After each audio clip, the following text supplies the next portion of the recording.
ప్రభుత్వానికి వ్యతిరేకంగా ఎమ్మెల్యేలు సమావేశం అయ్యారంటూ బీఆర్ఎస్ తప్పుడు ప్రచారం చేస్తోందని కాంగ్రెస్ ఎమ్మెల్యేలు మండిపడుతున్నారు. సమావేశానికి వెళ్లని వారి ఫోటోలు పెట్టి తప్పుడు ప్రచారం చేస్తున్నారని ఎమ్మెల్యేలు బిర్లా ఐలయ్య, నాయని రాజేందర్ రెడ్డి మండిపడ్డారు. కాంగ్రెస్ ఎమ్మెల్యేలు ఏమైనా బీఆర్ఎస్ ఎమ్మెల్యేలతో సమావేశమయ్యారా లేదంటే బీజేపీ నేతల ఇంటికి వెళ్లారా అని నిలదీస్తున్నారు. అనుకోకుండా ఒక చోట కలిస్తే అది రహస్య సమావేశం అవుతుందా అని ప్రశ్నించారు ఎమ్మెల్యే మధుసూదన్ రెడ్డి. ఏదన్నా అకేషన్స్ ఉంటే బర్త్డేలో ఇంకేదన్నా అకేషన్స్ ఉంటే జనాలు కలుస్తుంటారు. ఇప్పుడు ఫ్రెండ్స్ అన్నప్పుడు ఎమ్మెల్యేలు అన్నప్పుడు కలిసి కొన్ని విషయాలు మాట్లాడుకోవడానికి ఎక్కడో ఒక దగ్గర కలుస్తుంటారు.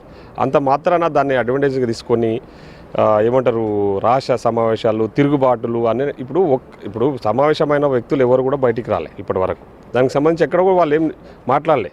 ప్రభుత్వం మీద మేము వ్యతిరేకత ప్రదర్శిస్తున్నాం, లేకుంటే ముఖ్యమంత్రి గారి మీదో లేకుంటే మంత్రి గారి మీదో ఏదో చేస్తూ ఉన్నారు, వాళ్ళు మేము చెప్పింది తినట్లేదని ఎవరు కూడా మాట్లాడలే కదా. మాట్లాడని దాన్ని కూడా వీళ్ళు ఏదో సమావేశం అయినరు, సమావేశం ఏర్పాటు చేసుకున్నారు అన్నది వాస్తవం కాదు.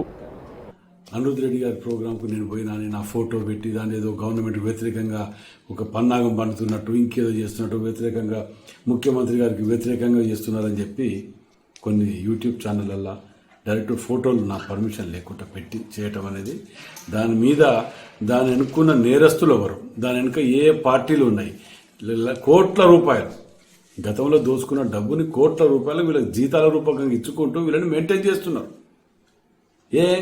ఆడికి పోయి మేము పోయినామా చూపించండి, ఏదైనా ఫోటో ఉంటే చూపించండి, రాజకీయ జీవితం వదిలిపెడితే ఆడికి పోయినట్టయితే. అయినా పోయిన వాళ్ళు ఏమైనా టీఆర్ఎస్ ఇంటికి పోయినా లేకపోతే బీజేపీ ఇంటికి పోయినా సెంటిమెంట్ తోటి గెలిచిన వాళ్ళు ఇప్పుడు ఏదో ప్రజలలో అల్జర్స్ వచ్చి స్థానిక సంస్థల్లో లబ్ధి పొందాలి, కాంగ్రెస్ ఐక్యత లేదని ఒక క్రియేట్ చేయడానికి వాళ్ళ పింక్ మీడియా ద్వారా చేస్తున్నట్టు వాళ్ళు. సపోజ్ మీరే చూడండి, నేను మొన్న సాయంత్రం మా ఆలేరు సంబంధించిన ఫంక్షన్లో, ఒక ముస్లిం ఫంక్షన్లో 100 మంది కార్యకర్తతోటి ఫంక్షన్కి రాత్రి 12 దాకా అటెండ్ అయినా.